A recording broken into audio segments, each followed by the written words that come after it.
Lights out, we're underway. Motorsport Republica podcast. Mark, Bandana Man, Danby, welcome back. Thanks for having me back, James. Yeah, big fella's man. away. Big fella's away. Big seat to fill. Big seat to fill. You're going to have to be funny, joyful. I'm just getting over the flu very badly, mate. So there'll be a lot of coughing and spluttering tonight. So just excuse me there, please. We've got no time, and we've got a 50% Danby. I'll try. Mate, we need you up and about. We need you up and about. Yeah, guys, no T Shavs for a couple of weeks. We've got Danby filling in this week and a special guest for next week. So you're going to listen to us ramble on about the Miami Grand Prix, and we'll preview Le Mans. So Le Mans is going to be a big one. And we haven't spoken about MotoGP either. So we've got a bit to talk about us too. Yeah, we haven't seen since Thailand. We haven't seen each other pretty much. Just about, yeah. So it's going to be a good episode, a good catch-up episode with you as well. So it's going to be fun, man. And I think we're going to head and speak to Tom on the phone. That'll be fun. Which will be hilarious. On the phone. And the blower. Get him on the blower. For everyone, he's been sliced up in a piece of sushi yet. He's been hacked over there. I'm not surprised. He's been hacked. All his accounts, our Republica account, everything got hacked. So it's a pain in the ass. But other than that, he's been smashing some sushis and probably drinking a ton of beer and doing all that stuff. I kind of left him alone and let him enjoy himself. I told him to go to the Honda Museum or something over there. I'm going to try. Why not? Well, have you been there? No, I haven't been to that one. No. Go on. What else have you been to there? So I went to two Suzukas. They got a big motorsport museum there, don't they? Yeah, they got one there as well. But the first time I went, it was raining all weekend, so we didn't really get out much. Yeah. And then recently, I went 2 years ago. We stayed in Nagoya. Yeah. Just made the track every day back to the track. Yeah, spent a bit of time in Tokyo though. It's all about just sussing out Tokyo. Yeah, gotcha. It's just a crazy city, and the efficiency, the Japanese efficiency. Yeah, they're amazing. It's just pretty crazy. They're amazing. Lackluster in the motorsport field at the moment, but that's all right. We'll dive into that. Everyone listening, thank you for everyone subscribing onto our Patreon. So we do our monthly episode, Danby, on our Patreon. Tom and I doing a recap of that month's racing. We just did April. April is out. I'm just trying to think that's the right month. Yeah, April is out. So to all our subscribers and all our listeners, we really appreciate it. Also, jump onto our YouTube, like and subscribe. All that stuff helps. It's really, really cool. And obviously, this episode wouldn't be possible as well without the help of Adrian and motoheaven.com.au. Check out those guys down there. Yeah, all the boys down there. They're doing an amazing job. They can get all your helmets, jackets, and accessories and parts. They click and collect. They ship all around the country, and you can literally just get like anything. They got everything there. It's wild. So awesome guys to deal with. You know them a bit now, so it's good. Yeah. So the results, James? Mates, sprint race. Grand Prix, yeah. Miami Grand Prix. All right, I'll do 1 to 10 for you, sprint race, and 1 to 10 in the main race. All right, first sprint race, Lando Norris, Oscar Piastri second, Lewis Hamilton third, George Russell fourth, Lance Stroll fifth, Yuki Tsunoda sixth, Kimi Antonelli seventh. Sorry, who was that in sixth?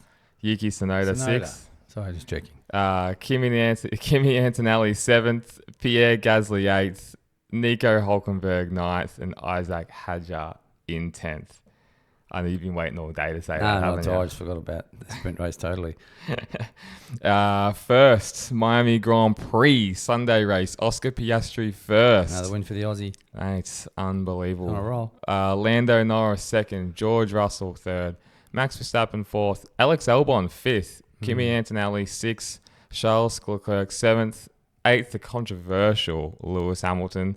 9th, Carlos Sainz, and Yuki Tsunoda behind both Williams, disappointingly 10th.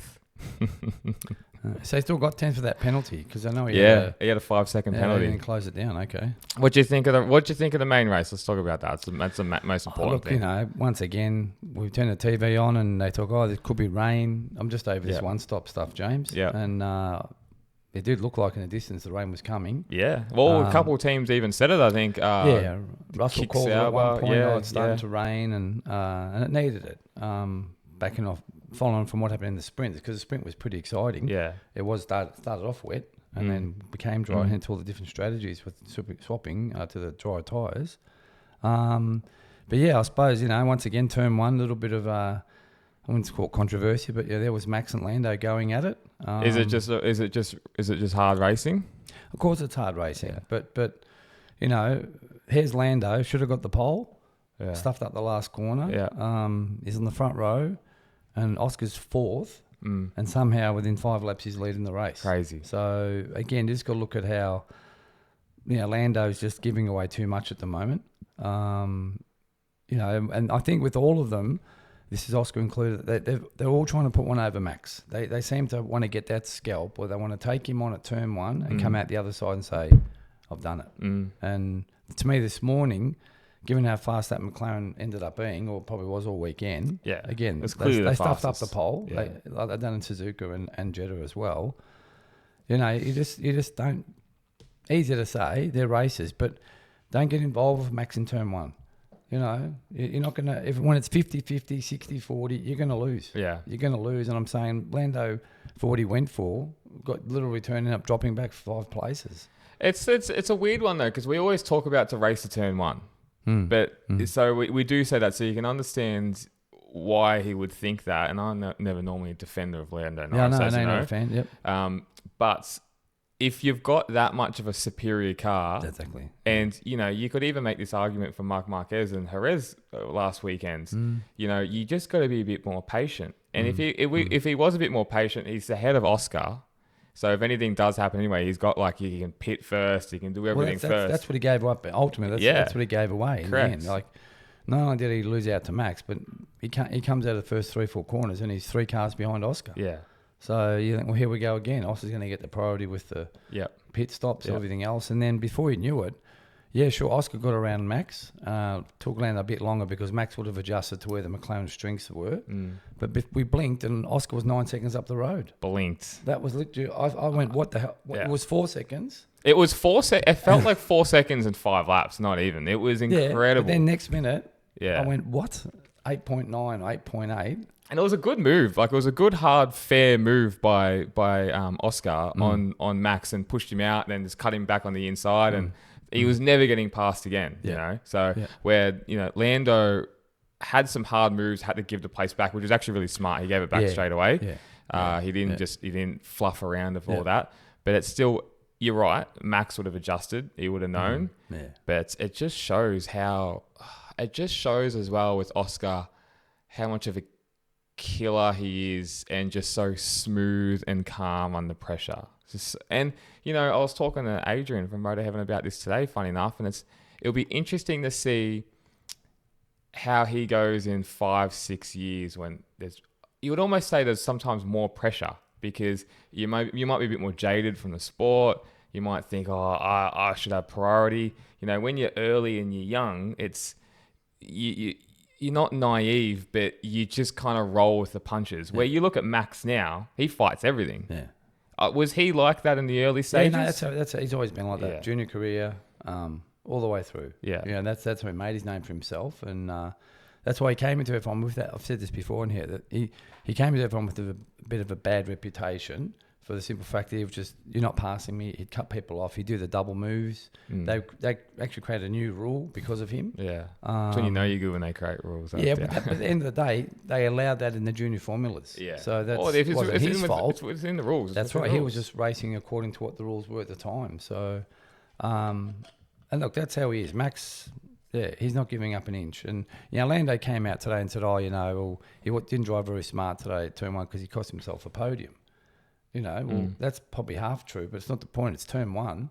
He's on pole position. When you're on pole, you're not giving it up without a real massive fight, are you? Well, you see that with all the killers. We talk about this. It might be the biggest thing Tom and I talk about is you see these multiple time world champions. They don't just give it up. It doesn't happen. No. It just never see that. No, there's none of that. There's none of that. Like, it's if there is, you get laughed out of the sport. Correct. You know, you just get set upon. You'll never be that Max Verstappen or Valentino or Marc Marquez or Michael Schumacher, whoever it is. Like, it's just, there's such a common denominator with that, where they will just do anything to keep that first place. And Formula One, it's a race to the first corner. Let's be honest, to a degree.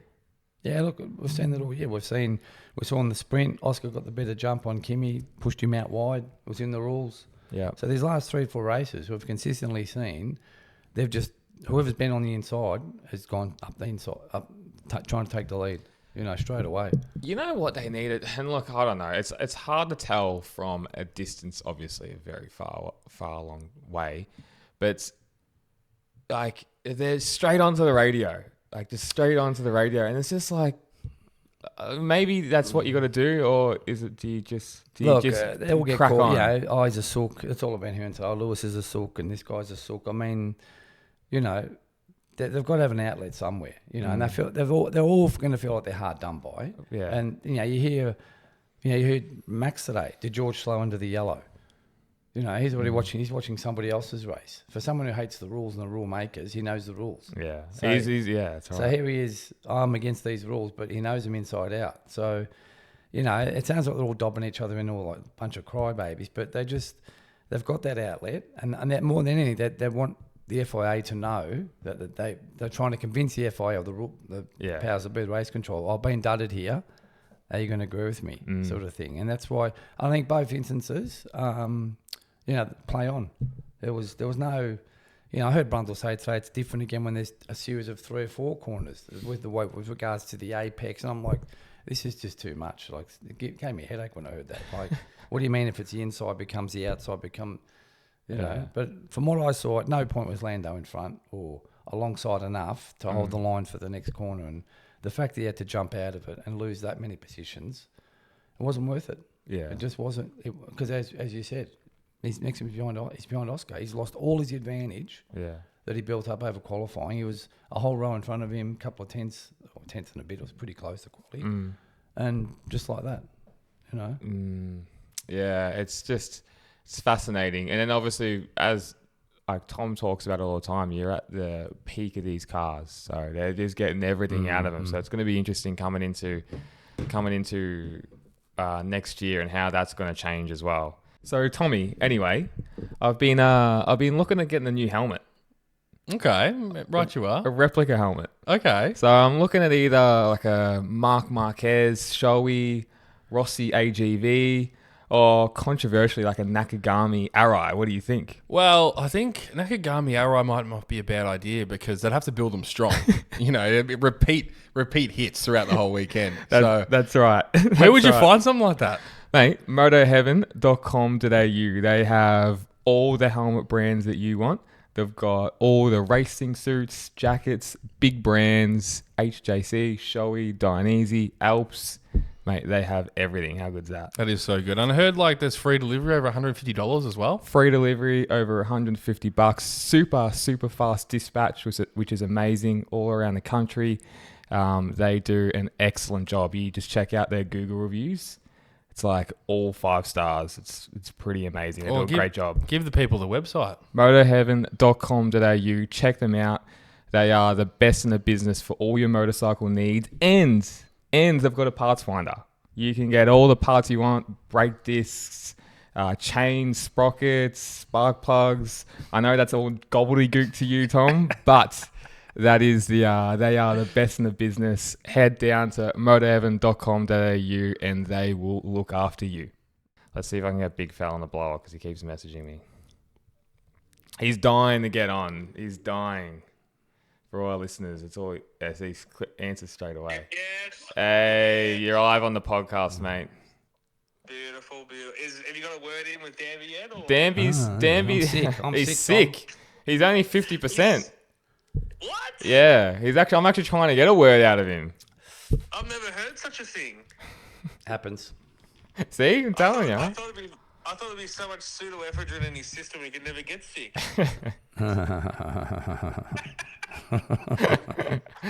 How's Japan? It's pretty amazing, man. It's a different world over here, that's for sure. Yeah. That's for James Shaw. That's very James Shaw. It's like a movie set everywhere you go. It's incredible. So good looking chicks. Yeah, they're not into the Westerners though. You bombed out, Tom. Yeah, they like the little shy Japanese men. So the little businessmen. Okay. The little businessmen. The salary men. Give us your top 3 points in Miami. What's going on? What do you think? Well, interesting. from what I took from it was Piastri's got the racecraft, and I didn't expect that from him this early in the season. I think Lando took so long to get past Verstappen as well, which was interesting. And I think even they hinted on the commentary. Brundle was saying, it's like, why isn't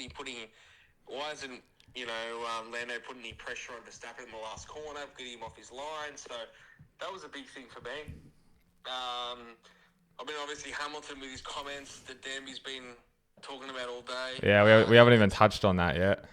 It's imploding there at the Ferrari, which I've spoken about for years. Mate, stop putting that soy sauce in your hair. Lay off the soy sauce. Lay off the soy sauce, Tom. Soy sauce. It's going to happen. It's imploding, and we all can see it. He's had a couple of good results, but yeah, that Ferrari's just a big struggle. Last point. Yeah, that's the last point. Give us something. Is Miami is going to be on the calendar till 2040. Yeah, I saw that. When I saw spare seats in the crowd already, 3-4 years in, however long it is. So is it because it's so expensive? I went to that one. I don't know. It's one of the most expensive Grand Prix, isn't it? Danby? Danby's not in his head. Yeah, definitely. Yeah, Danby. Have you been there before, Mark? Yeah, I went 2 years ago. I went to the one there 2 years ago. So yeah, it's an interesting one. The racing was a lot better than what I thought it was. But Max is just outstanding. Could you imagine having all three of us couldn't imagine it, but imagine having. Oh, we don't know about Danby, but imagine having a kid and then racing the next day. You couldn't. Practicing the next day, you couldn't imagine that. So for him to come out and to put the results that he did all weekend is pretty incredible as well. It is good. It's amazing. One last thing. Preview for Le Mans. What's going on? Le Mans, I think that it's just going to be another Marquez show, isn't it? We'll see if he can stay on the bike. It's just him against his head at the moment. So, Bagnaya's he's on his favourite track, I'm going to say. So, it's going to be interesting, and I'm happy that it's a good times because I'll be able to find a little Japanese bar somewhere to watch it at, because it was a bit hard at 5 a.m. in the morning this morning. Oh yeah, of course. Trying to find somewhere to watch it. So all the bars. There's some bars that are open late, but they're in 5 a.m. Tokyo, they'll all be on their commute to work for their 20-hour work day. Bro, you don't understand what it's like here. Like Mel and I have seen that many blokes in their suits just spewing on the side of the street. Oh yeah, they love it, don't they? They just love it. It's a term for that. There's a term for that. Yeah, we're walking home today and I don't know, 11 o'clock this morning. We went out, we went to the shops, came back to the hotel, and there's a guy on the side of the road just spewing his guts out. We're like, what the fuck is going on? It's just such a they just love their booze, and I think it's it must be a peer pressure thing or something where they just can't stop. They just can't stop. You don't see that in the streets of Melbourne. I think because everyone's on the coke or whatever. It's a bit different. Curdy wants to talk. Curdy? Go. It's the same thing as South Korea. They have a whole bar in their basement at home, and it's once the beer's open, they drink all of it. Yeah. They don't stop until they're gone. Yeah. Curtis, let me know if you want me to bring any hentai material. Any furries over there or what? Oh, there's lots of weirdos, man. Lots of weirdos. And Mel and I were actually having a point with this today. We're there's 28 million people live in this city, and you have to stand out. And that's why there's so many weird and wonderful, wacky shit that they do. Well, they've always been pretty out there. They want to break out from the pack, so to be the wolf pack.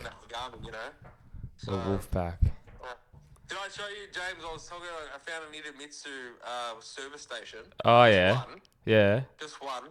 So I think money laundering. I'm gonna. Ah. Only found one. And so there's sport washing. It's apparently the biggest Asian oil company. Yeah, haven't just seen one Idemitsu. That's about it. Actually, that can be your job for the rest of the trip. Keep an eye out for Idemitsu. Keep an eye out for Chantra and Nakagami. Nakagami. I said I'm gonna try to find another one. I haven't found another one. So It's actually messed up. All right, I like it. Yeah. Good man. Thanks for that. He's getting me off. Play the music. Tom's got the biggest FOMO right now.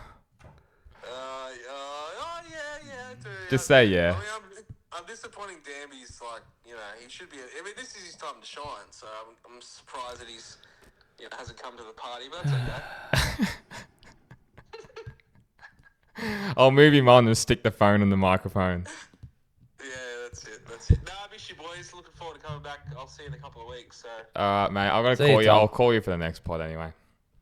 Yeah, sounds good. All See you, right, Tom. see you, mate. See you, Enjoy. mate. Enjoy. Bye. Bye. Bye. See you, mate. Bye. Excited boy. He's an excited boy, mate. He's true about the Intermitsu thing, though. What the fuck? What's going on there? What else are you taking about? What's going on with Ferrari? Let's talk about that. Look, Tom's getting carried away with this whole Hamilton imploding. Like It wasn't happy, man. He was not happy the whole race. Yeah, but look, let's go back. First of all, let's I heard him last week imploding. Look, when you talk about imploding, that was Sebastian Vettel in 2017 and 18. That's imploding. Okay, when the championship's in your lap and you throw it away with silly decisions, and same on the pit wall. I mean, all we're seeing here is a guy that's getting paid squillions of dollars, expecting professionalism. Okay, so all his radio chat today. I mean, he's just saying it how it is. How is it? So they've he can qualify better. We get he's struggling, but you've put him on an alternative strategy, knowing full well that's the better tyre to be on in the back half of the race. So once he catches up to his teammate, you can make a fair assumption. Go, well, they're going to let me pass him. So the fact that he's stuck there for 3 laps and has to get on the blower and say, what am I doing? And first it's like, well, we'll get back to you. Yeah. And this is the thing. Ferrari, they can't handle 2 drivers. And as for that French bloke, he's better off making croissants. That Freddie Vasseur, he is fucking useless. He is fucking useless. Okay? Yeah. Sits on the pit wall and just looks side to side. Shrugging his shoulders. Mate, what is that? Like, and But then he didn't take off from Leclerc. we get all that. Then and then they look silly because they swapped them back later on. Yeah. But have the plan. We've seen this with the pleb teams. Let him pass. If you can pass him, no worries. If you can't, we'll let you back. Yeah, I've seen McLaren do that a few things times. like, they told Hamilton that he's going to get let through, but they haven't told Charles yet. Like, that miscommunication. Yeah, 100%. You're right. It's fucking ridiculous. But that's a Ferrari. It's definitely a Ferrari thing as a whole. Like This is what I'm it's pointing a to, major right? problem. Now, if you talk about Hamilton, sure, if Leclerc's winning races and has been winning races, maybe 2 or 3 or 2, and Hamilton, is getting 5th and 6th and crashing, well, then guess what? This is a serious issue going on. Then he's going to be under the microscope like no tomorrow. Like, mate, who is this guy? We've paid all this money. He's not getting results. The other guy's winning. This would be much more highlighted if that was going on. But, again, today, one of the takes I took from today, they had a reel showing all the radio chat, and there was one where Leclerc, once he let Hamilton pass, he goes, holy shit, he goes, I didn't realise Sainz was so close to us. Yeah. Now, because he was shocked. Yeah. So, again, out of the loop. Yeah. Yeah, I know. There's no communication. 100%. There's no. In other words, had I known sooner, you should have told me sooner. Yeah. I would have let him through sooner to protect both of us.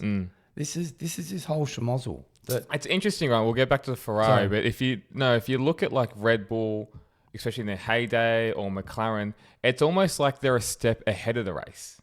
Like where Max will see, and then where their guys on the pit wall will see. They're almost a step ahead of the race, where it just seems like Ferrari's 2 steps behind, blindfolded and gagged. But look at the sprint race, right?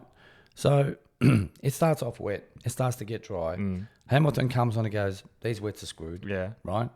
Yeah. We should switch the drive. Now, that's what you want. You want the driver to read the play. Yeah. Hit Well, track they're the one conditions. there. That's right. I think we should change the drives.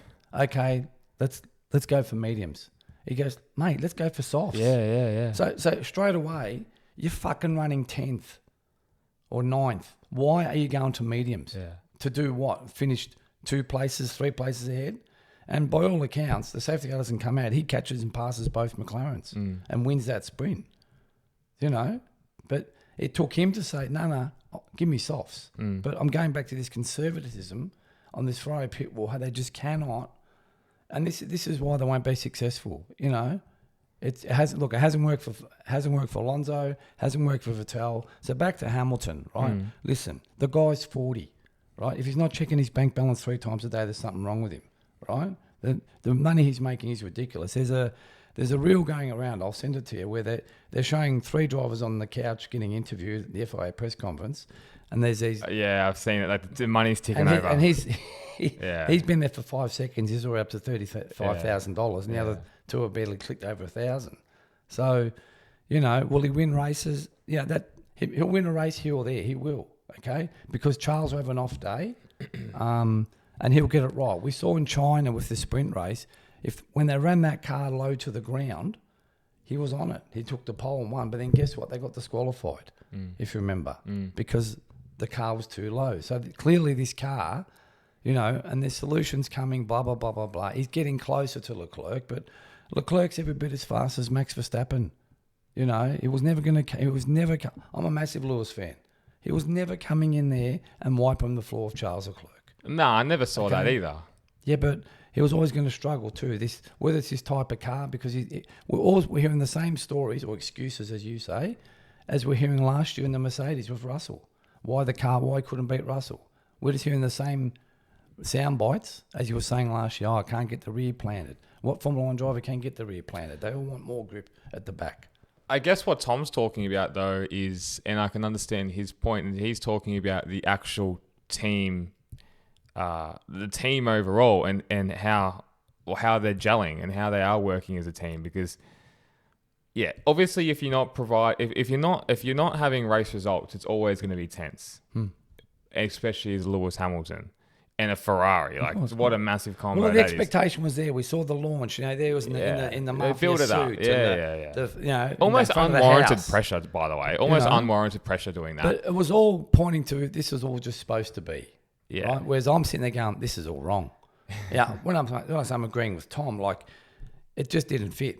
Well, that's what Tom's saying is why it's imploding. He's saying it's imploding as in, like, the team environment. Lewis isn't going to get on with their culture of how they run that team. Well, what do you... okay, the real issue, it is the culture. Yeah. Right? The culture's fucked, okay, because it's been 2 steps forward or 5 steps backwards, 1 step forward for the last 20 years, okay? It hasn't been since the Schumacher days with Ross Brawn at the helm when he had everything like clockwork. That's the comparison. And that's the ally. That's why this piece of Ferrari history is an anomaly. There's a period there between 2000 and 2005 where they won 5 championships in a row. Schumacher won 70 races for that team, right? Impregnable, okay? And it took politics to force him out. Otherwise, he probably wins 06, 07 as well, But since then, it's been one shit show after another. They've gone through all these different managers, bosses, you name it. But we're still seeing the same Ferrari that sits there, doesn't know what to do, can't make a decision. And we're going to start blaming this guy because he's speaking up on the radio and he's being sarcastic. Well, look, I don't know. I'm not trying to defend him. No. But to me, today was a joke. He's like, you've put him on the softer tyre or the better tyre that part of the race for a reason.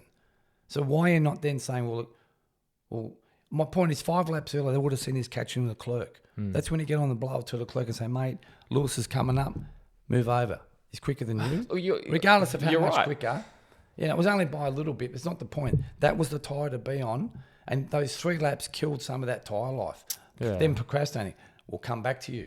Yeah. We'll come back to you. And 100%, and that's going to ruin a driver mentally. Hearing all that and going through that is already going to destroy him mentally. All that's happening, what we're hearing from Lewis is his worst nightmare is coming true. Now, if Tom was to call that imploding, well, then let's put under that imploding. Yeah, I think he's right. The nightmare is that these blokes are a bunch of amateurs.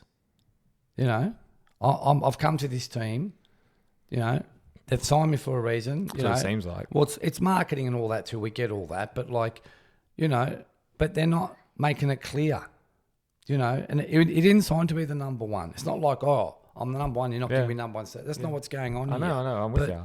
But there's just basic racing decisions on a pit wall. You go racing to take risks. I've said this before on here.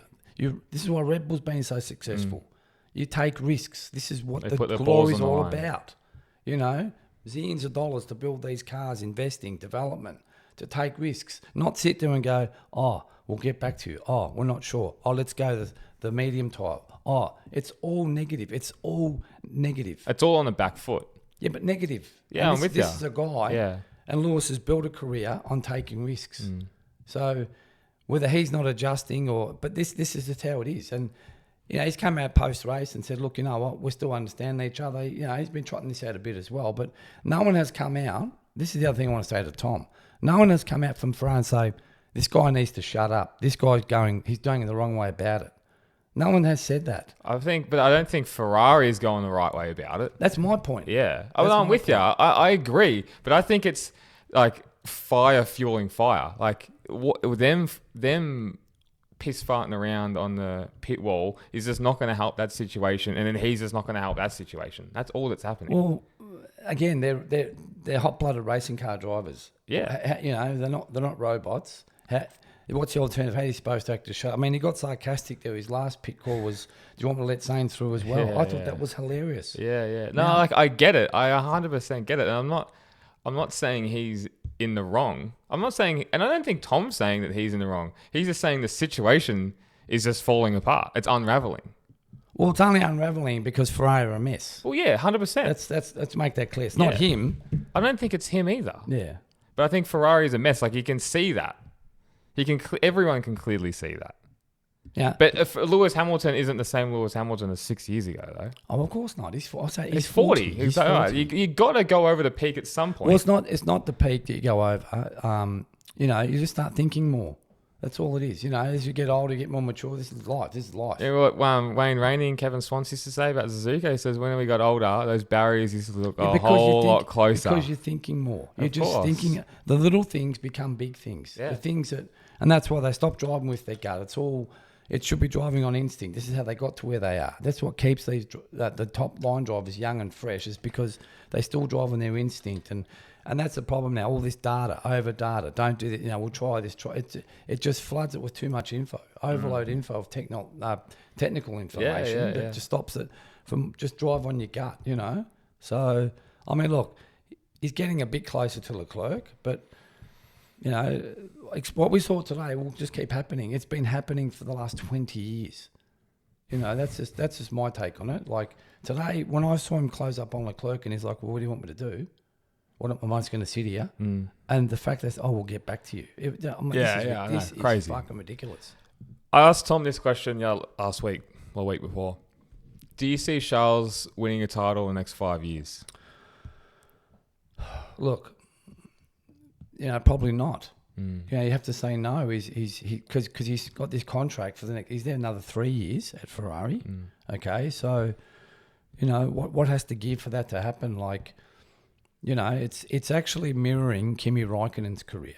Okay, Kimi Räikkönen spent like 6 years at McLaren, maybe more, for nothing. And he should have won a couple of titles. With that West McLaren? Yes. There was a couple of years there. That car was the best car. And a few mechanical issues right? No, but McLaren just royally fucked it up, and then it took for him to finally go, I've had enough, I'm leaving, and goes to Ferrari in his first try, in amazing circumstances, wins his championship. But really, this is mirroring to me, like, I really feel for this guy. I do. Like, he's a top 3 driver. Yeah. He really is. But again, he's being wasted, and you hear him be sarcastic on the radio as well. Yeah, you do. Yeah. And this is my point. Like, he's at the end of his tether. Like, what's going on here? We've tried this, we've tried that. And he's a bit emotional. Nothing wrong with that. But what he's saying is just wearing his heart in his sleeve because he's fucking frustrated. This is his 7th season think about it, 7th season at Ferrari. It's amazing. For 5 or 6 wins. Yeah. That is a ridiculous stat. It should be, and back to your point, does someone else take him? Swings and roundabouts. You just don't know how the F1 merry-go-round works on a certain time with Max. Who knows? But you got to be lucky to get in the right car at the right point. Yeah, but the point is, this is the thing. Back to the Lewis signing. This was supposed to be the guy. Leclerc was supposed to be the guy. Yeah, 100%. They've signed him for 5-6 years. He's come through their junior academy. So then all of a sudden, let's go sign this 40-year-old, conglomerate that's got his own brand. Yeah. You know, and well, okay, what message is that sending to him? So again, they've made it clear, no, you're both equal. That's fine, but Ferrari just don't know how to handle that. They're making a mess of it. They're making an absolute mess of it. So, and then and the car, I mean, I couldn't believe it today. 2 Williams were in front of him at one point. Yeah. I mean, credit to Williams coming up. Yeah. I didn't see that coming at the start either. Now Williams is now Q3 cars. Yeah. Most races. Well, and they both got top 10 on the weekend. What did they get? Albon 5th and Sainz 9th. Made that late lunge on Yeah, Lewis. In the last lap there. So another lap he probably gets him. So, you know, this Williams car's coming up as well.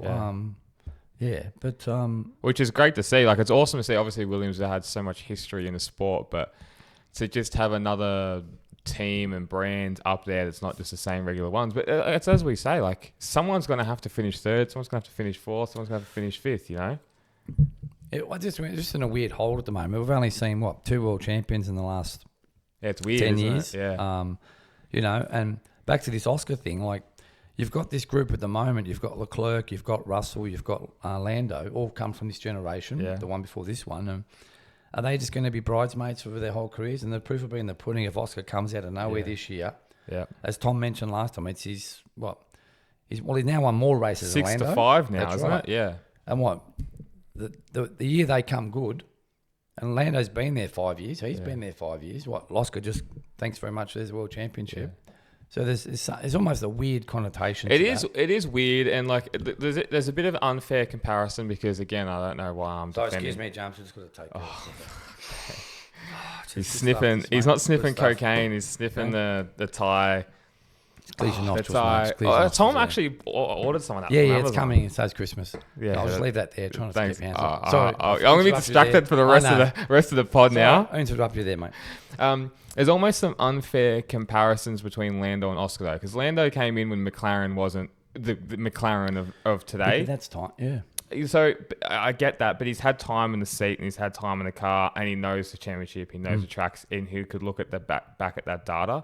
So realistically, Lando should be the one leading the title. He should be the one, I wouldn't say cruising to the title, but he should be that clear number one driver.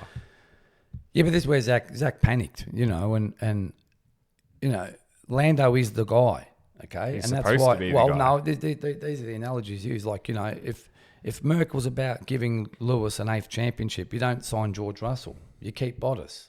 You know, if McLaren was about Lando Norris, you keep Danny Ricciardo or get another Danny Ricciardo. But did they expect Oscar to be so good? No, that's the point. Is all Zach wanted, because, you know, Zach's this guy, and, you know, credit to him, he's put this great team together, but he's this bit of a cowboy. I want to have the 2 best drivers, man. You know, this American, wow, brash, you know, he brash. wants to brag, right? Yeah. So he just wanted to get the 2 best drivers out there. Well, that's what he's got. You know, they're so evenly matched, okay? And that's why Lando has taken time to adjust, and it's thrown him 100%. Who's this guy? And as we've said, he's not fluffed. You know, you can't rattle this kid. You know, he just gets the job done. Okay, no worries, nonchalant. Wins, it's the same. He's got the exact same expression if he wins or if he comes 10th. Yeah, well, he showed a bit of emotion today when he got out of the car. Yeah, he did the gritty or whatever.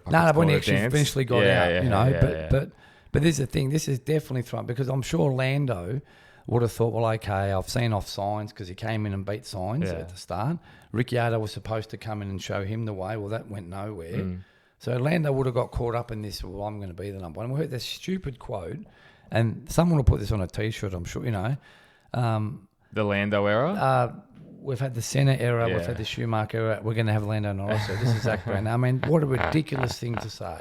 Yeah. Just, you know, and look, that Andre Stella, the guy that runs the team, he's ex-Ferrari. So we saw it last year.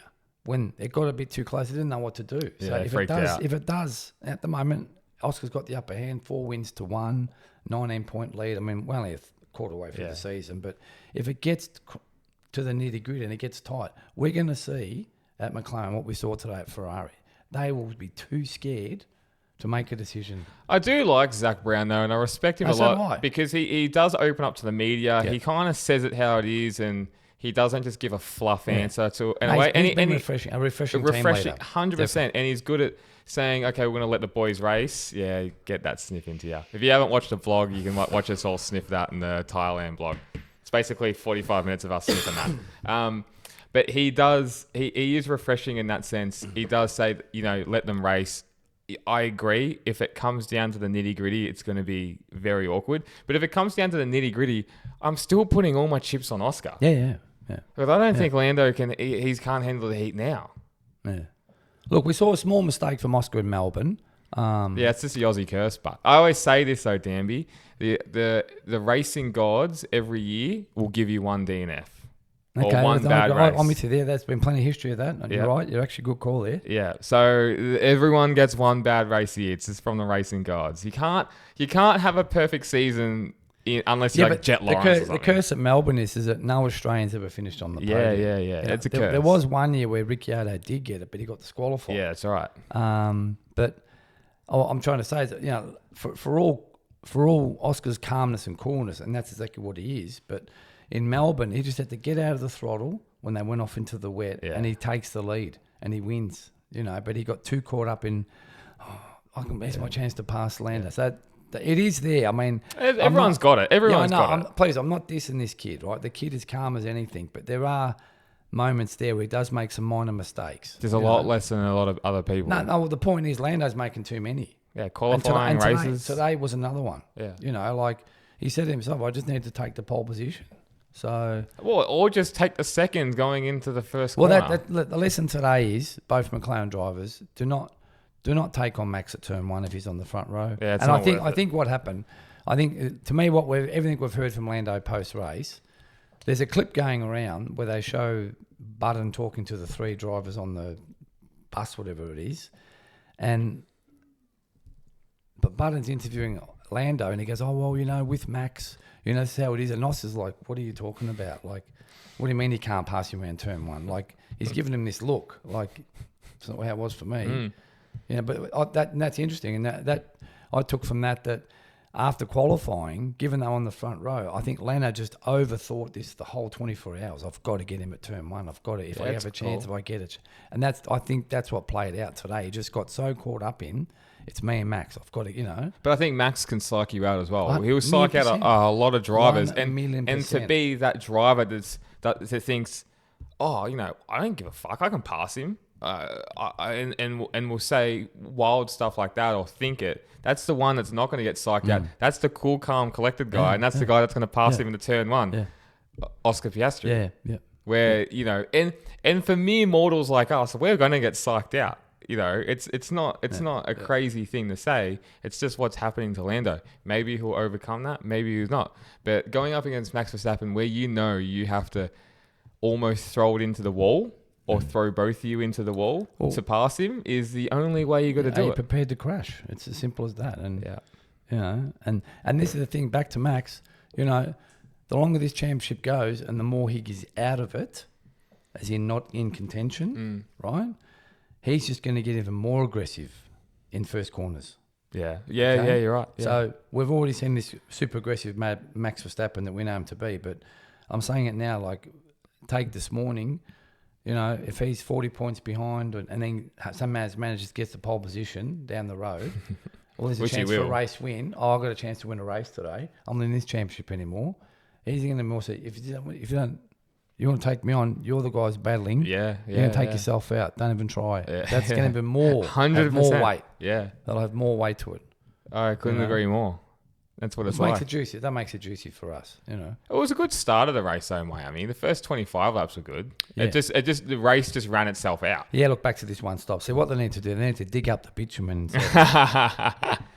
You like how I ran with that? Yeah, I like how you just rearrange my quotes and stuff. That's quite funny. But again, the rain was supposed to calm. It didn't calm. Yeah, well, you can't rely on the weather every time. But when they say it's going to be a one stop, I'm like, fuck it, we're these boring one stops again. It just 100%. And look, I was hoping one of those VSCs would be a full safety car because that would have really turned it on its head a bit with different tyres. I'm with you. At the same time, my fanboy was thinking, I don't want it to happen because I want Oscar to be 7 seconds out in front and just chill for the rest of the race. But as just a racing fan that wants to watch a good race, you want a safety car. It's like Bathurst. Yeah, exactly. It's 100 laps in.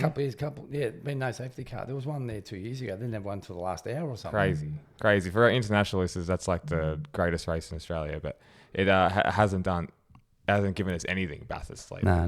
Well, it used to be really juicy. It was to close it all up, 20 laps to go, and and that was only 10 years ago. It used to be juicy. Yeah, I remember. Now these days it's a shit house.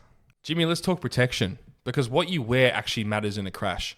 Neemium armored leggings have a 3-star impact protection, 4-star comfort, and the thinnest CE level 2 armor available. More protection, less bulk. Tommy, one of the many reasons I love this product is because of the comfort. You can wear these Neemium leggings underneath like your jeans, your normal chino pants, mate. When I'm riding, I don't want to be dressed up like a stiff motorcycle rider wearing leather everywhere. I want to be wearing my normal jeans, getting a coffee, whatever, looking cool. I love how these leggings just go under everything seamlessly, and you just fit in with the normal crowd. I mean, there's no overheating, there's no stiffness, and look, we really believe in this product. Yep. It's MotoCap tested. It's proven to have a 5.42 second slide time. These things are very, very hard to get in this industry. Serious riders wear Neemium. Upgrade your ride at Neemium.clothing. I love it. And use code Neemium Republica for 10% off. Now back to the podcast. Yeah, so don't know what else to cover in the race today. The Williams, I mean, the Aston Martin, that's just fallen nowhere. Let's talk about Yuki Tsunoda. What do you think? We talked. we You said the next 2 hour Hang on a races. second. I need a sniff of this. Do you want some? Yeah, give us some of that. Please. I forgot about this. You said the Arrow races he was going to do something. Wait for him now. I think he did. He had like a 10th and a DNF. Look, I think he's doing better than anybody else has been in that car so far. You know, we're just seeing how impossible this car is to drive. You know, the only analogy I'm going to give to you, I thought about this, right? You go on about all these guys are no good. Well, how did Jorge Lorenzo fare when he went to HRC? How has anybody else ridden that HRC when Marquez was there? True, but Lorenzo was also a 3-time world champion. And what did he do on that bike? Yeah, but at least he still did something in his career. Yeah, but we're talking a direct comparison to a great, right? I'm not saying Lorenzo isn't a great, but the point is how disappointing was the cheeseburger. Yeah, he was. It forced him into early retirement. It was probably 8 kilos overweight. That Repsol had about three extra O's in that at Repsol. But what I'm saying, Tsunoda made Q3. Yeah, look, that's a start. Come on, give him some credit. He's doing better. 100%. That's all I said. He's doing better. He's doing better. But I'm not. What I'm saying is everyone thinks he's like a top 6 driver. That's all I'm saying. No, well, that's that. No, that's not the guy. I didn't say that. I never said he was. No, I didn't say he was a top 6 driver. Okay, I said he can probably get that car into Q3. You know, and at times he has, and at times he hasn't. But we're just seeing when that car's off, it is way off. We've seen. I understand Max's, and you can't compare it to him because he's just on another level, and and that car's built around him. Well, it is and it isn't, but it's just got this very small window that he can only manage to get into. That's all it is. But yeah, mate, what do you think of? I've hardly spoken to you about MotoGP. What do you think of this season so far? What have you made of it? Well, I think for me the real story of the season is Pecco Bagnaia. Okay. You know, and the reason I say that is because, you know, this guy's a double world champion, lost the title last year. Obviously, we're now seeing, you know, with all these crashes he had on Saturday, which now Mark's crashed a couple of times. But, you know, Mark said, this is the interesting thing I found, is that he said at the test, you know, Pecco's a reference. You know, I'll be learning from Pecco.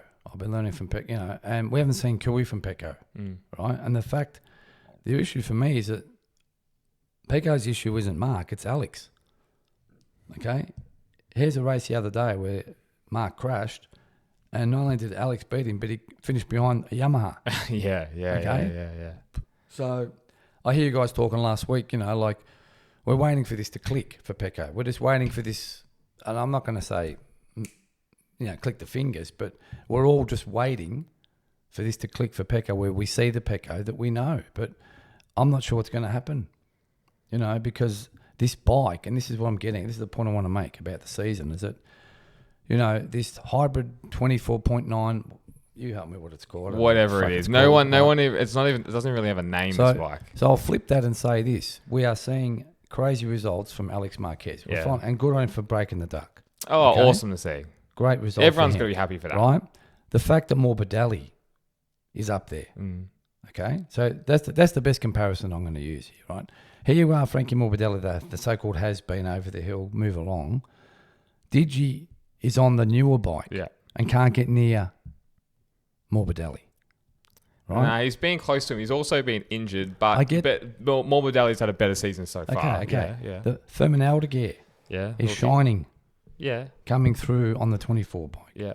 Right? So, the reason Pecco won't go back to the 24, which is the obvious answer, is because Mark is making the 25 work. He's riding beyond the problems, which he's been doing his whole career. This is why he's a shit development rider. Yeah. True. Right? It's a shit development because it doesn't matter. I don't care about the bike because I'll just ride around. Yeah. So that's the rock and the hard place for Pecco, because it'd be just easy to plug himself back into the bike that he knows inside out, which is the 24 bike that he won the most race. He won 12. How many races last year? Something like that. Yeah. And then see him beat Alex, because to me that's the first port of call. He's not going to come out next week and beat. I wouldn't think so, but it's the form of this 24 bike is at such a level that the 25, even in the hands of Pecco, is still not good enough to beat a 24. Never mind beating Mark. And so, you mentioned it. We both talked about this. We thought Qatar was the one. That was the barometer for the season. That's what we thought. That's what I was saying. Yeah. But of the tracks coming up, the two, help agree or disagree. The two Pecco tracks are Assen and Mugello. Is that fair assessment, do you think? Of the races coming up that are supposedly Pecco tracks. Le Mans? What's he done in Le Mans? Jorge Martin got him last year, didn't he? I'm pretty sure. But even Marquez got him. But then he had a bad Saturday. He had a bad... Yeah, that's been an issue. And this is the thing with Pecco. I want to say something else. This is a guy that's based his career, and this is how he races. He builds slowly. Yeah. He comes in on Friday. We don't really see much of him. Sometimes he bombs out in doesn't make Q1. Q2. Yeah. Right? More this season, if anything. I get what you're saying. Right? Yeah, and then bang, come Saturday qualifying, he's on the pole. Right? But he's up against a guy who's pushing for a brick wall from the first lap. This is the difference. He's got a teammate that from the minute the pit lane opens in practice one, he's on it. So this is the pressure that's coming Pecco's way, what he's got to deal with. He's never had this before, where he's had someone in the same garage as him, that's on a bike that he's supposed to know better than him, and he's chasing his tail. And the thing, and what would play into his mind is every race he's finished, he's come first. Who's this we're talking about? Marquez. Yeah, go on. Marquez. He's had 10 races. He's won 8 of them. DNF 2. Well, Coda's basically a DNF. Yeah. And another thing I think that would play into his mind is him being third, and then he's not used to having every week Ducati celebrate, and it's not him they're celebrating. Well, that's exactly right. That's going to play with you mentally no matter who you are. Yeah. It happened with Rossi and Lorenzo. It's the same thing. Yeah. So it's just, as you said, he's going to build, and he's going to build into the season. But the only reason Bagnoli's got a race win and he's still in this championship right now is because of Marc Marquez and his own fault. Yeah, of course. And we said this from the start. Yeah. It was, and I was talking about it again, but it's all in between the years for him. It's a race against him, and I like that mistake in Jerez shouldn't have happened. You're talking about Mark now? Yeah. Yeah, but look, this is the crash that Pecco had. This is what Pecco said after the race. I'm not defending Mark here, but he said, I've had this crash a lot last year. As soon as you let go of the brakes and turn it in, the front just washes out.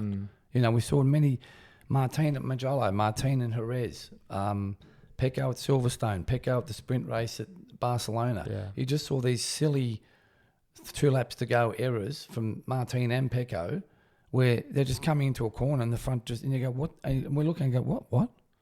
No pressure, no one, and that's for these marked mistakes. Like I heard you mention last week about being rattled. Like to me, that's not how he functions. I don't believe so, but I think he was more rattled, if that's the word, that he thought he stuffed up the start devices, okay, because he lowered the bike and he got a bad start, right? So it wasn't due to the devices. The devices were in place, but that messed with him because he was like, I've got to get back up at an open air. This whole argy-bargy stuff, he invites it because this is where do I call him conniving? You know, Mark. If it's one thing Mark Marquez gets away with, if that's the word, is it? He'll get involved in other people's accidents and not blow any blame. If you remember Valencia 2023, when Martin dropped back and then made this charge, and he sent Marquez to the moon. With that pass. Yeah. Now that was Dane. Yeah, I remember that. Right. Marquez got up and goes, "No worries, mate." Yeah. You know. I remember I was that. under the same. Yeah. And see, other riders, they would have flipped it. right, because guess what? What he's saying, what Marquez is really saying is that like, so when I do this to you, don't come complain to me. Exactly And right. with Bezzy. Yeah. He tells Bezzy, mate, go talk to the wall. And Bezzy tries to pick it from, what are you doing, mate? Like, in other words, that's Marquez give or take. So, No, I agree.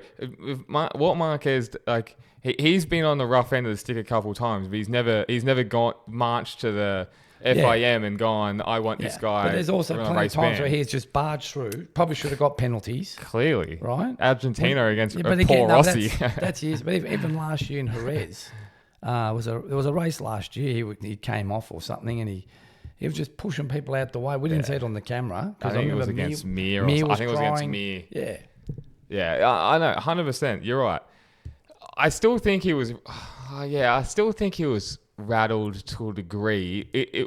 Whether it be the start procedure, Okay, but that's the thing with Marcus. I still think you have to beat him up because he's not used to that. He's not used to someone giving it back to him. It's kind of like that Verstappen thing. You know how intimidating it would be going up against Marc Marquez, who's got no issues throwing it down the road and taking you out at the same time.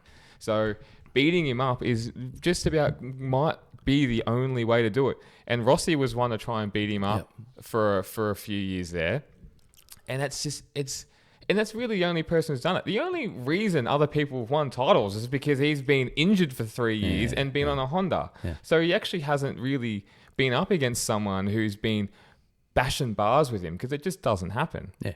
Danny Pedrosa never did it. Jorge Lorenzo never did it. He was out in his own race. Exactly. You're right. You never had that. And I think that's the only way you can even have a crack at trying to get under his skin. Yeah, but you saw Dovey beat him like 3 times in a row at Austria. Qatar as well. Qatar's another one. Alex Rins did it in Silverstone. Yeah. So in those battles, he actually probably isn't the victor most times. But the thing with Marquez is, I just think he intimidates everyone out of it. Well, clearly. You know, there was talk during the week. But I don't think Pecco Bagnaia is intimidated. I don't think he's intimidated at all. No, of course not. But at the end of the day, he knows he's up against this. He's respecting what he's done in the sport. He's a great, and kudos for Pecco the way he's handling it. You're right. He's not letting himself get involved in the politics of it all. But like you said, how can you not? He's human. This was his team, and everyone said this. Mark's going to go in there and do an assassination job, and others turn that team into his team. Mm-hmm. And we've seen it with the celebrations. Yeah. There's 2 ways of looking at celebrations. You're right. It could be an assassination job where it's turning it into his team. But also, Bagnaia is such a different character. When he wins, he is chill, calm. It's not a big fuss. He's just doing his own thing. When Mark is dancing. That's his biggest strength. And that's his biggest strength. For sure. Under pressure, and he's cracked a few times under pressure, Pecco at different stages, but more times than not, we've seen this guy that's so solid. He's just so solid. When he gets out front, And this is what we're waiting to see. This is what we're waiting for. We're all waiting to see this Pecco that takes the pole position, takes the lead at turn 1 and scoots off. And Mark, I think what we're talking about is that, this scenario where Mark's going to have to override the bike to pass him and crash. That's the Mark that's the Marquez that we're going to go, here he goes again. We've thrown it down the road. But these 2 mistakes, he said himself, he goes, they weren't, they were just, what do you call them? They were easy. They were soft. They weren't. Well, Coda definitely was. Yeah, he just ran over. Well. Yeah, I know. These weren't overriding. But he still crashed. And he can still crash again. The thing is I just don't think there might be 1 or 2 races this year where Bagnaia can run away with it. Maybe. It's not going to be like last year, the year before, or the year before that. It's just not going to be. It's just not going to be when you're fighting against Marc Marquez on that same bike. Mugello will be interesting because that's a bogey track for Marquez. I think he's only won there once in 2014. Yeah, but see, just on that, these bogey tracks you talk about, right? Qatar was one, okay? I agree with Mugello, probably Assen. Well, he's won at Assen as well, but you got to understand, this is a guy that was riding a Honda based around a front end, just making it dance on a front wheel. And these are tracks. Sepang's supposed to be a bogey track. Yet there he was flying around and testing on this Ducati. Even last year, he got the podium surprisingly. But I think that form's got to go out the window. With these so-called tracks that are marked bogey tracks, this is based around a bike that had a front end that he just had to dance the front wheel. On those tracks, that did not work. That riding style did not work. Hence why they were bogey tracks. I understand that, but they just were still. Like, that's the bike he was on, and that's just how it is. All I'm saying is it's going to be interesting because Mugello's a Ducati track, and now he's on a Ducati. And it's his track. Pecco has been unstoppable at Mugello for the last 3 years. But if Mugello, if we get to Mugello and just say Bags is quick all weekend, the quickest, is Marquez going to settle for second? Or is he going to try and fight him? Just on that. And this is something, a soundbite, and I haven't even picked up on at Qatar. When he got to Qatar this year, Marquez, and the press conference, he goes, he goes, this is a track, I've marked down as red. Or he made some sort of comment, and I'm thinking, okay, so he's clearly got a playbook here in his mind where he's got the calendar and he's putting an asterisk against tracks that he thinks that his brother and Pecco, because he goes, my brother and Pecco are better here. This is a red track for me, or blue. He didn't say red, but he was basically making it clear that this isn't my track. Right? And he's surprised. So I'm thinking, well, okay, there must be other tracks in the calendar where he's put, and one would probably be Mugello, one would probably be Assen. And like you said, if that's the case, and he's there on the last lap, and he's got plenty of tyre left on the rear. He's not going to... Oh, he's going to have a crack. That's the point. The point back to Qatar was making that you just said is that it was not supposed to be a track that got him suited, but he ran off the whole weekend. At Qatar, didn't he? It didn't help Pecco. But again, pressure. Pecco crashed in qualifying because of that building, I've got to get this front row. He's got to find that extra 2-3 tenths. So he might not have had to have fined 3-2-3 1 year ago. You saw that crash in qualifying from Pecco. That bike, you can't back it into a corner. It just doesn't settle. And that's why he came in too hot. And he tried to settle it, and it just went out from him. Next minute, starting 10. Well, that was the weekend done. It's going to be interesting. We can talk about it all night with Marquez. And the Ducati situation with Bagnaia. It is, and it's just one of many stories in just one MotoGP. last thing with Bagnaia. Back to so those tracks you talk about, Mugello or Assen. What if we get to those tracks and he still can't beat Alex? Never mind Mark. Yeah, then he's not doing it. It's just. I don't see him winning. I don't know if I see him winning the title this year. If Marquez is 8 wins from 8 finishes, that's proofs in the pudding right there. We're only talking about this is because the guy has crashed twice. One from the lead, and if Coda wasn't wet, that doesn't. I mean, ifs, buts, maybes. But I know it was It was a wet ripple strip, clearly, right? And as for the one at Jerez, it's the first time he'd been in a pack. That was another factor, hadn't bikes in front of him because he's been leading the whole year. But it just comes back to this stigma, and he helped me out. I think it was 19 or 17. Against Dovey. He had 29.5 crashes for the year because of the half save at the corner. Remember at Valencia? Yeah. He actually nearly fell. He almost lost through the title. That was when he almost threw the title. And he didn't have to even go in that hard. That's so crazy. This is who this guy is. Yeah, this box office. He is, yeah. Because at any given moment, he could be leading by 20 seconds, but then throw it down the road for no reason. Yeah. It's so exciting. This is why MotoGP is so knife-edged to watch, because at any given moment, these guys could be on their ass, MotoGP, when Marc Marquez is... It missed him a lot those years. Oh, look, if he...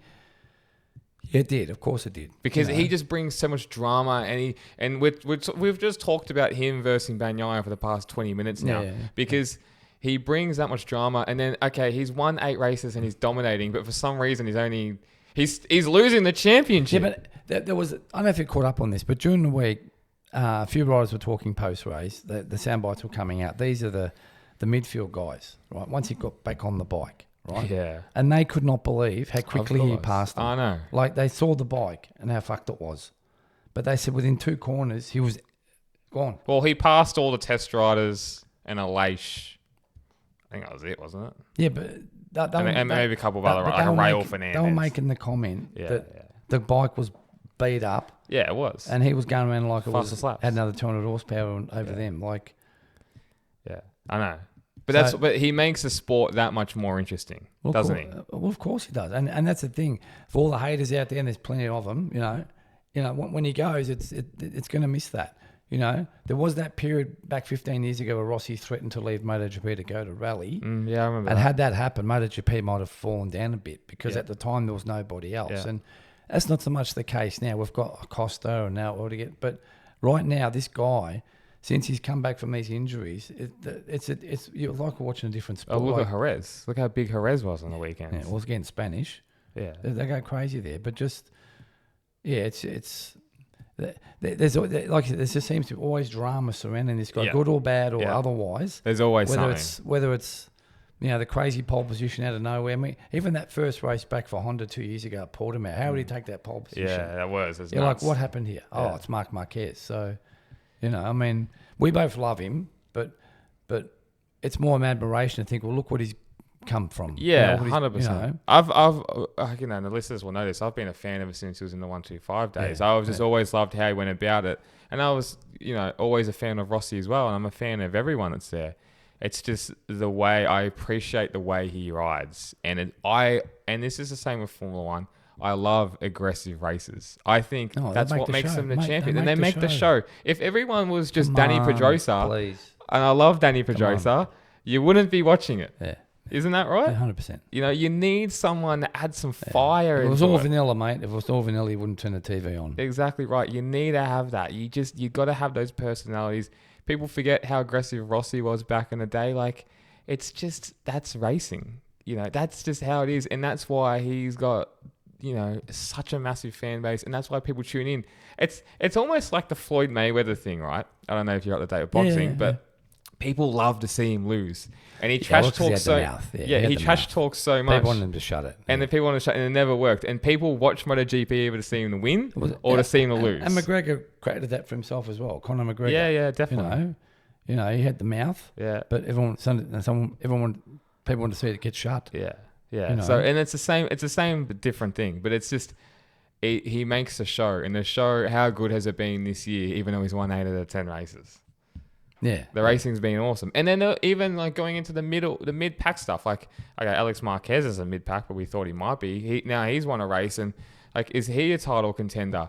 Morbidelli has come out of nowhere on that Ducati. He's found his balls in Ducati. Yeah. Fermin Aldeguer is doing amazing as a rookie, which is great to see. But that's all just credit to Gigi.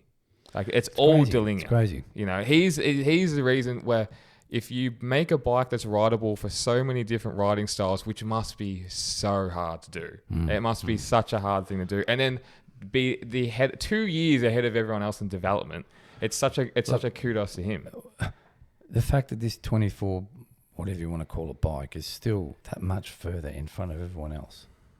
It's an 18-month-old development bike. Like, think about it. It came in at 23 Yeah. or started, that's It's all right. insane. And the other point I wanted to make about the 25 bike is that, this is going to be the tricky thing for Ducati, right? So to me, the measuring stick, if I'm going to say such a thing, is Alex Marquez is finishing up his brother's ass at these races. When they were doing all those 1-2s. Yeah, right? for the And first you're thinking, 3 well, rounds, okay, whatever. maybe Mark was holding something in reserve.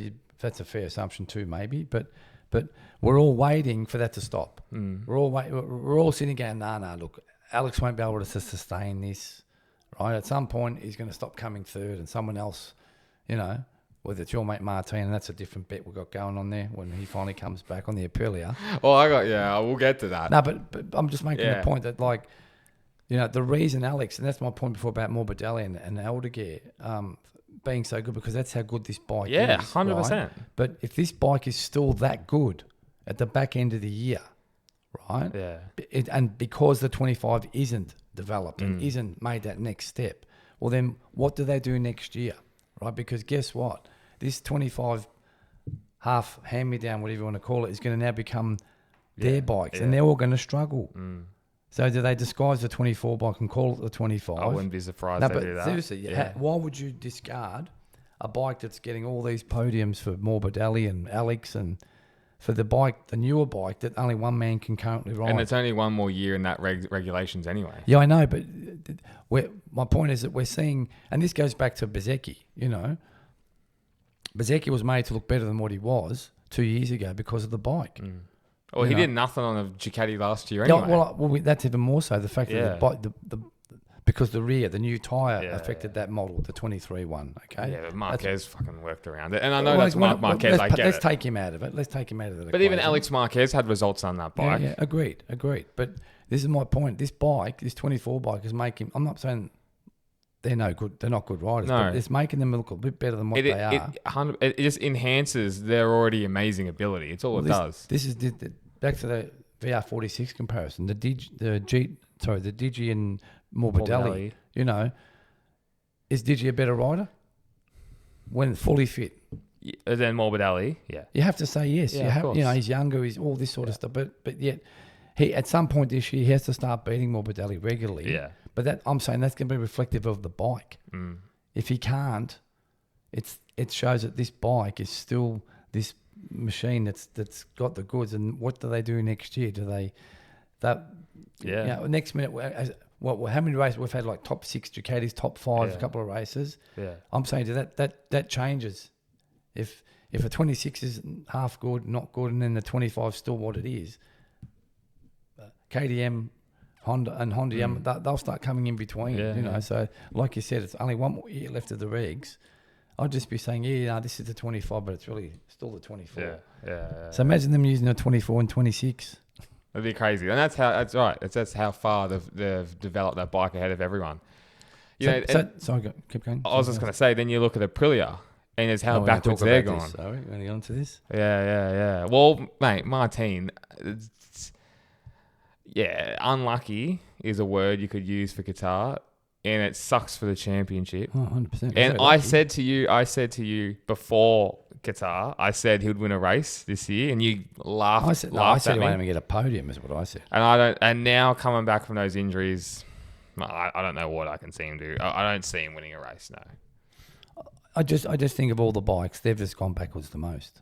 That's well, how they're I relying on the only person that's riding that bike now, but take out Savadori, is Raul Fernandez, who is actually familiar with that bike. Bezzecchi is doing sweet fuck all. Yeah. He's constant Q1s.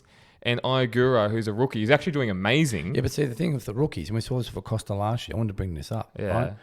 They've got no reference. Yeah, blank canvas. So this is why, Bezzecchi's got something to compare it to. Martin's got something, they're comparing it to, Martin's comparing it to a 23 Ducati, 24 Ducati, but we've seen with these rookies, and that's why the second year is hard to back up, because now they have got the reference. And Acosta's gone back to last year's bike. It's what he knows, But you always see this in motorsport, with certain rookies that come, the talented ones, because they've got that blank canvas that you called it, they can just, and people, how'd you do that? Well, what are you talking about? They don't know reference. There's no any difference. So I'm saying that's why I think that the Aprilia thing's been miscued a bit, because we're seeing Agur in those early races. He was running 5th or 6th there. Fourth. Sure, he got the 4th there at the sprint in Thailand. So of course you're going, well, what's Martin going to do? Straight away you're thinking, so the basis of my debate with you about the Aprilia is that these Yamaha and Hondas are coming on now. I agree. Yeah, they're coming on because they've got the resources and they've got the right planning. It seems to me they've got a project that's got a purpose, and they're going the right. We're seeing the fruits of it now. But to me, the Aprilia, they've signed this big name guy, the world champion, and an unbelievable talented rider. Sure, but if you're hanging your hat on him, they need a leader to help develop that bike, and that was going to be him. It wasn't going to be Marco. This is also the manufacturer with the least sponsorship. Yeah, which is weird, right? But this, and again, to me, that just adds to the struggle. That adds to the struggle. We've spoken about this, Tom and I. I don't get how they don't have a major sponsor. They got Castrol like they're one of their biggest sponsors, isn't it? Maybe we'll talk to these people, get them sponsored. Get the tyre sniffing stuff. Oh, it's good stuff. It is good stuff. I know, actually keeps me going through the pod, to be honest. Yeah, I brought it in for a reason. That would have helped you when you were sick. Yeah. Shout out to Thailand's eucalyptus sniff cock, whatever it's called. It's got a weird cock thing on It the front serves of its purpose. It serves its purpose. That's the thing with Aprilia is they have gone backwards, but they wanted Jorge Martin to lead that charge, and through unfortunate circumstances, Yeah, but they don't Shocking have luck. shocking. But they don't have that fall guy. Marco Bezzecchi isn't that fall guy. If you were Repsol Honda back in the day and Marquez crashed, at least you could lean on Danny Pedrosa, right? Or Marquez now crashed, now you could lean on Pecco Bagnaia. They just don't have that, and now they've gone so backwards. Where you can see Honda's got a clear plan. You look at Honda, okay, Juan Mir's crashed heaps of times. I said this last week though. Juan Mir's crashing out of 6th. He's not crashing out of 16th now, so it's different. They've got something there. Marini's had top 10s. I don't think he's doing amazing, but he's doing a whole lot better. Zarco's a big And surprise. Zarco's being the biggest one, for sure. You know, he was bridesmaid for his whole career until he won Phillip Island 2 years ago. To see him move there and do what he's doing, I think it's amazing. Amazing. So You know, he's put his head down. Yep. You know, and he's given, and he's obviously it's Getting development, results. feedback, and it's showing. Getting results, but there's a light at the end of the tunnel for Honda. There's 100 from where they were this time last year to where they are now is light years ahead already. Crazy. And that's what shows you how big concessions are.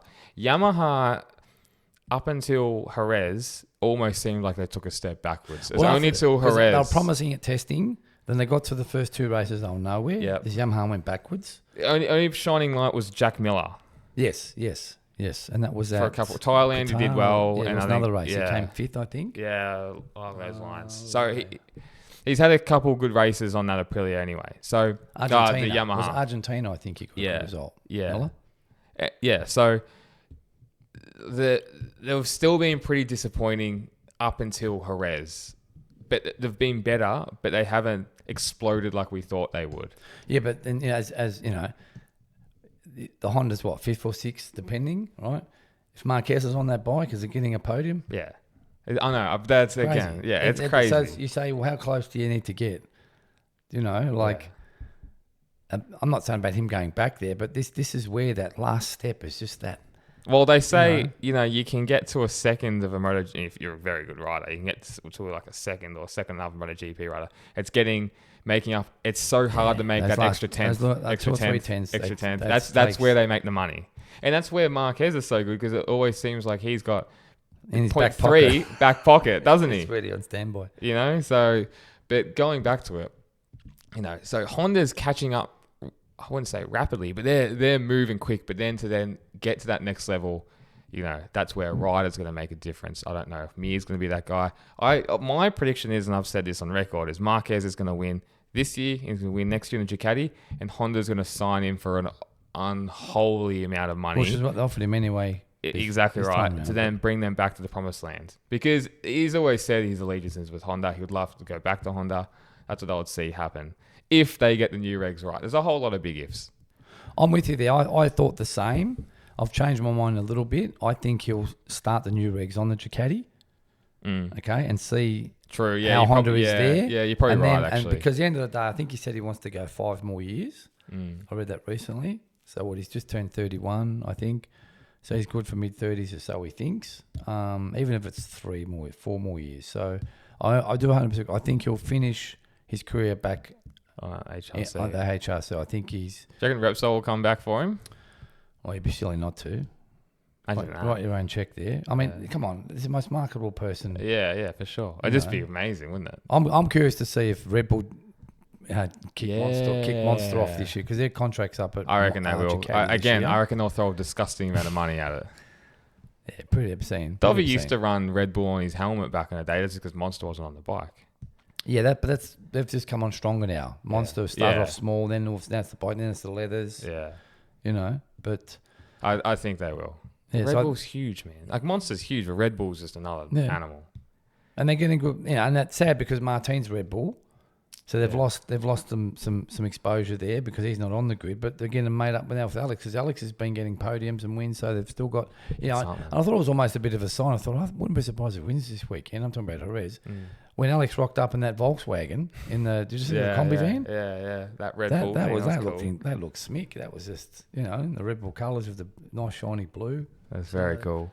But look, so Yamaha. I mean, what I make? We haven't spoken about this, but that pole lap from Quartararo. Amazing. One of the best laps The I've ever forgotten seen. man, you know. I mean, I remember talking to him 2 years ago, like he might as well retire. I'm like, he's only 23. What are you talking about? But it just seems like his boat was going to be missed forever, and he was never going to get another chance. But you know, they'll probably struggle with the stop-start tracks now coming up. But you know, we all just thought he'd fade in the race. You know, but I can't believe he didn't. Yeah, And we're then- waiting for it to happen. Yeah, We're waiting for it to happen. I thought he was a Pecco lamb to the slaughter. 100%. I really did. But Pecco will get him. Yeah. You know. That pole lap was incredible. One of the best laps you're ever going to watch. And it's so good to see. It's a great story. It's just great a great story. for a guy that's, you know, when you think how much he'd been overriding that bike. I remember 2 years ago at Qatar, he couldn't even get to Q1. Yeah. And we're like, it was the first race of the year. And we're like, well, what's he doing? Why is he signed this contract? Starting on the last row of some races. Crazy. Yeah. On a factory Yamaha. And this, Factory- this is why we love motorsport, James, Yeah. you know, because it's these stories, you know. 2 years ago, McLaren coming last in Miami. Now they've got 2 1-2s in the sprints and the main race. Yeah. So, you know, and Quartararo and the Yamaha. Like, and the thing I took from the pole, that qualifying, is that, like, yeah, Marquez did this incredible lap to get the pole. And then the second run, he got the yellow flag, and he said, no, I'm just going to back off. Because he's trying to ride conserve. But it was how close, I think Fabio had 3 goes at it. And the first one was just missed out. The second one just missed out. And then the third one, he got it. And that's what you want to see. The theatre of qualifying is always is, be it F1 or MotoGP.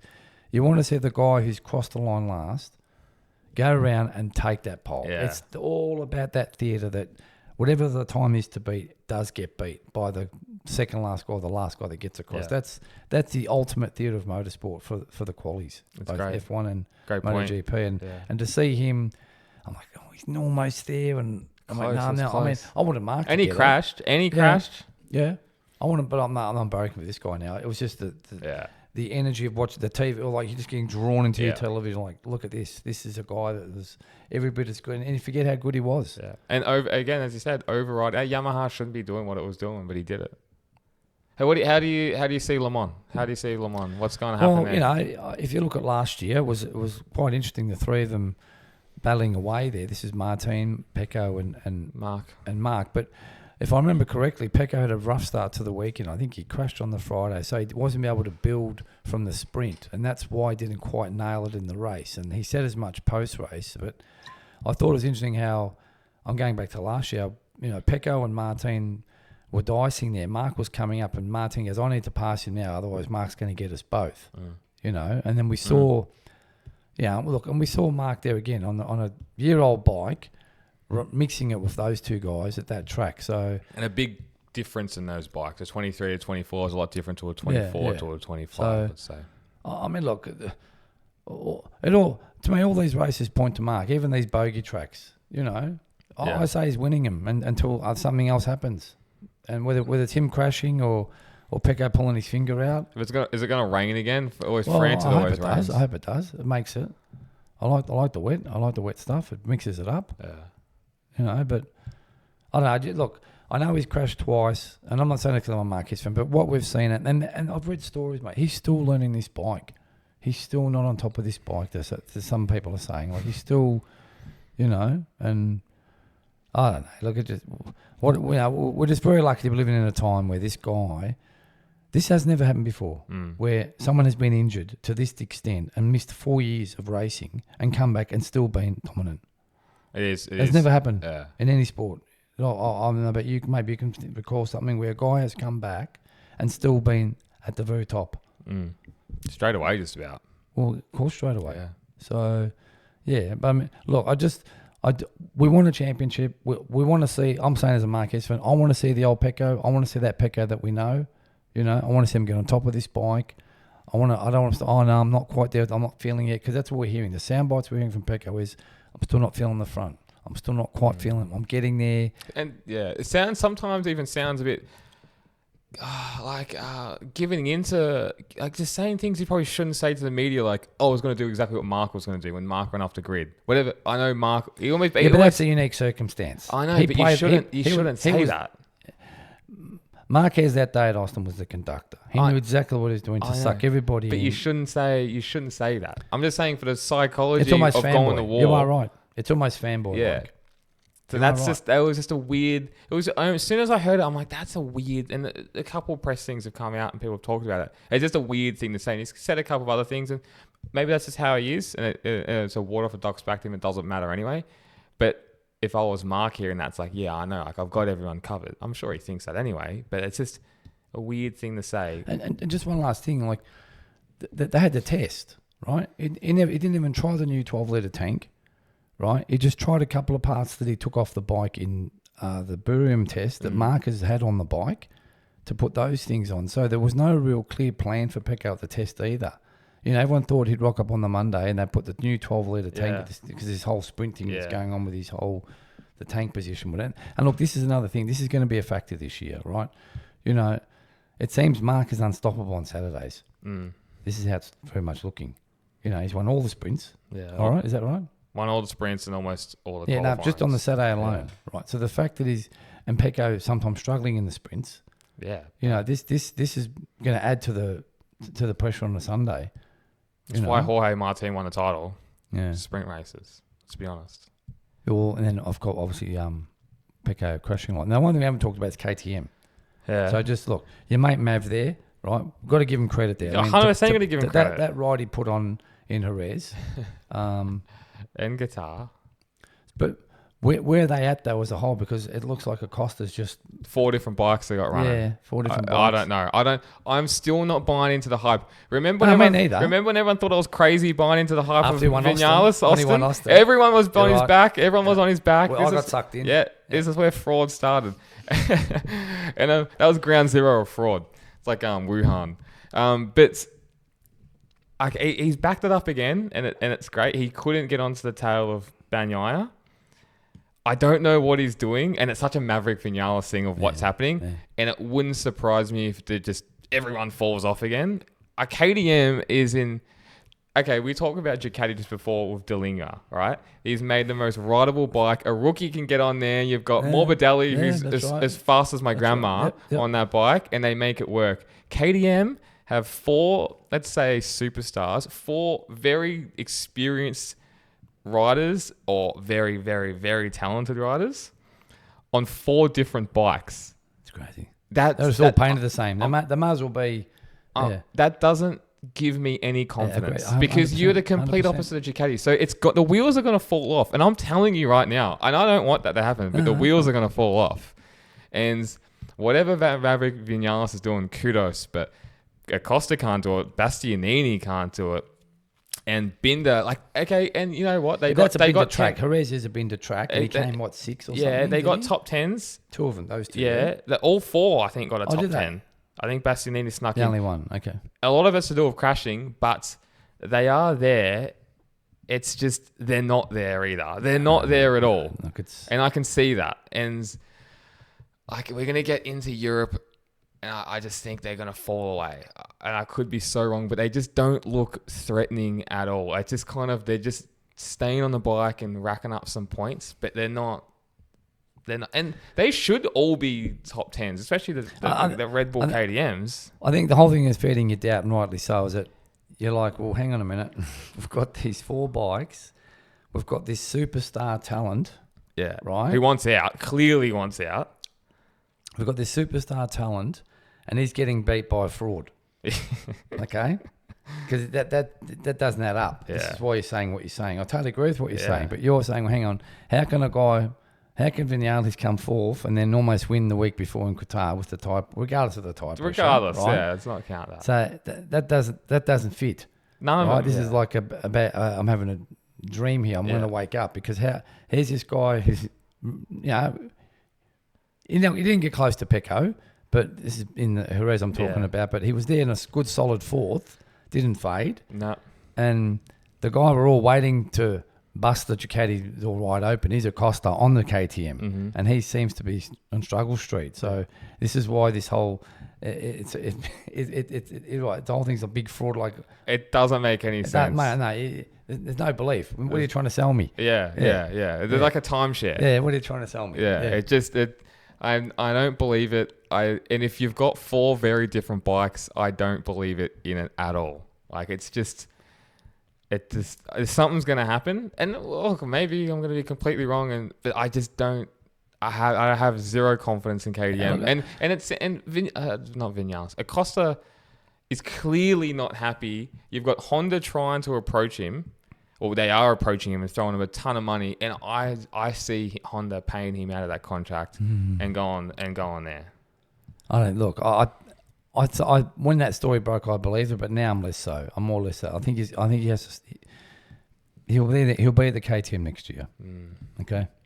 That's how I see it. I mean, because, mate, if they let him go, regardless of how much the buyout clause, I heard it's $5 million, by the way. It's $5 million to buy him out of this contract. Right? Honda's got the money, clearly. But if they're, naive's not the word, but, mate, he's the one that's going to take him to the promised land. And if they're going to sit there at the end of this year and go, well, yeah, we'll let him go, well, that might as well shut the doors.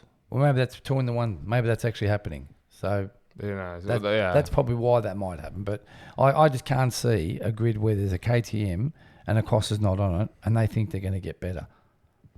Okay? Yeah, but that's my tip. Look, we just want Acosta on a good bike. This is what as fans, that's what we want. He's wasting himself there. He had the Cinderella rookie year, got a couple of podiums back into the year, and showed some amazing rides there last year. But to see him floundering around in 13 and like being so lost on that bike, and then Vinales turns up and does what he's doing. Doesn't make sense. None of it makes sense. Like you said, it's a timeshare. It's a timeshare. We're not buying it. All right, last things. Danby, we're going through our hot takes. Yep. Let's get it going, mate. Thank you to everyone that messaged in. There's, as always, a lot to cover. At Matt Stevens, our boy. Lewis Hamilton will retire at the end of his contract. He just doesn't seem to be gelling with the Ferrari team. Yeah, well, it's, we spoke about that. Continues like it is. Yeah. But the rules change next year, and if he struggles next year's car, we'll see you later. Yeah. And it's on this Ollie Behrman kid who's their junior. He's doing pretty good this year. Surprisingly. Yeah. Haas has been good. Yeah. At Andrew.edza, Max's aggressive moves make for shit racing. Every battle should be fought properly. He needs to go watch something else. Okay. I picked that one just for you. Yeah. No, we Channel. need good racing. Big dog Andy. Go watch sheep shearing. Yeah, please. This guy will agree with you. MDub93. Aprilia need a faster test rider or more riders. All other brands have multiple test riders. So they need like a race proven Well, I'll put this out there, James. How stupid is it? How is it to let a Spargo go? I know. It doesn't make sense. It's like Honda letting Danny Pedrosa go. Well, there's another one. Yeah. That's even worse. Yeah, that is worse. That is worse. But they should. And a Spark. Maybe he just wanted to change. Who knows? Yeah, but still. But you give him some money, and he already knows the bike inside and out. They're good mates. I know we're off track here, but true. Spargo and Martin are great best mates almost. So yeah. This. I'm just saying to you, there's something wrong at their Aprilia management level. Something is not. Yeah. 1 and 1 equals 3 there. Great and cool. Okay, because great call. That made perfect sense. That's his mate. Come take my seat. Get the world champion on that bike, mate. Here's your mate. Here's whatever. You're staying here because you're going to tell him. Yeah. And speak. You're going to have these debriefs together. Now, we saw this, just to divert a little bit, we saw this back in the day when your mate Cheeseburger went to Ducati and he got off the bike at Jerez and there was Stoner in the garage. Yeah. Listen, mate, giving him some feedback and trying to help him out. It didn't work at the start, but the point was they had someone there he could relate to and talk to because it was from the same generation, Yeah. So the Aprilia thing... So and Ducati didn't listen to Casey. Well, they didn't what listen to a lot say. of people. Didn't listen to Lorenzo about the tank either. Yeah. So there's a doc on that. Yeah. So Italians, mate. Italians. Look at Ferrari. I'm telling you. _Melbourne. Do we still believe Marc Marquez would have won the World Championship on a 24 Ducati last year? 1,000%. Yeah. Do you not believe that? No, I believe that. I believe that. _Melbourne again, our boy. The F1 World Championship would be dead without Max Verstappen. There's no excitement without him, whether it's good or bad. I know, let's... He's got a bit of a Marquez effect where the drama draws to him. Oh, look, he's the villain. Yeah. He's been painted as a villain from the minute he came in, so... But, you forget, I don't know how long that was watching, but there was a period there where he was because he came in during the Mercedes dominance, and it was just at the back, as in it was the two Mercedes. He'd get the podiums here and then and win a couple of races. It wasn't at the back, but he was in the background, is what I'm trying to say. So it wasn't. Yeah, Formula One. There's always something going on. Yep. You know, I mean, look. But at the this year. moment, he's But he's look at this year, right? I think he's going to drop out of this championship, right? Because with the car, you cannot finish 24 seconds behind McLaren today. And there's this wing flex coming up that Tom talks about, and Tom's right to a degree, but they're still going to flex. It's not they're going to not flex. They're just adjusting a little bit.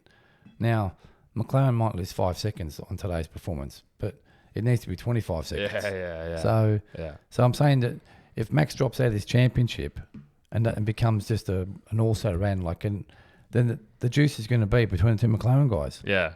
So there's always something. It's all right to sniff that. There's always something for sure. You know, so I know Max has been the star for lots of reasons, but is he the be all end all of it? No, I don't think so. Number one ticket holder, It's Cold Papa. Williams is doing great, and if they found some valuable upgrades after Spain, it's on with Ferrari. Well, they've already. It's a tricky one, but they're punching above their weight at the moment. Look, they are. I think that's a big call. I'd love to see it, but if anything, Ferrari's probably got more solutions coming to challenge the Mercedes. Yeah, correct.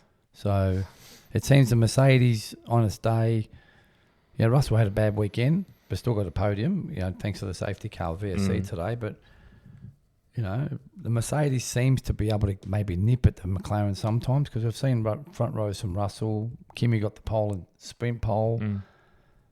The Ferrari seems to be performing below their par. Yeah, definitely. But if they get it sorted, they can probably challenge Mercedes as opposed to Williams trying to jump them. That's a big call. I mean, look, I like the call, but it's a big call. Yeah, that's all we got. I still can't believe that both cars are now permanent Q3 cars. It's amazing. What a turnaround! It's awesome. It's great to see. At JDE 27. So probably more for me. Will Jacob Rulstone be a contender for a podium or two this year? And will Joel Kelso go to Moto2 in 26? I goddamn hope Joel Kelso goes to Moto2 in 26. If he keeps on doing what he's doing, I don't know if you've been watching Danby, but he's consistent podiums now, real fast. Raider just jumped everyone. It was an amazing race in Jerez. And then Rulstone, look, I think so. Probably at the end of this year, he was always at the front of that second pack last year in his rookie year, and then he's come off a neck injury from I think motocross, and he's already come in pretty quick and almost had a top 10 or a top 12 or something in Jerez. So he's going to have to build back into this championship. He's only 2-3 rounds in now, so he needs time back on that bike, and he's only in his second year. But he's doing awesome. They're both doing awesome. It's great to see. And then young Carter Thompson won the Red Bull Rookies Cup as well. I saw that. Yeah, that was a good result. That was a great result. Aussies are coming through. At Lukey Kappa, I think MotoGP MotoGP should implement a rule where you drop your worst round or two for the year. Formula 1 used to have this system. Shit house. Yeah. Don't like it. No good. Did F1 have that? Yeah, they had it in the 80s. So you had 16 races. Yeah. And you only counted your best 11 results. Yeah. You only counted your best 11 results. So, but back then the cars were less reliable. So you just expected, you'd watch races and you wouldn't be shocked if, you say you're following McLaren, it blew up by you. Yeah, and that just came under that banner of one of 5 DNFs you can have in the year. So they eventually, got rid of it. But there was a couple of championships where Prost twice had more points.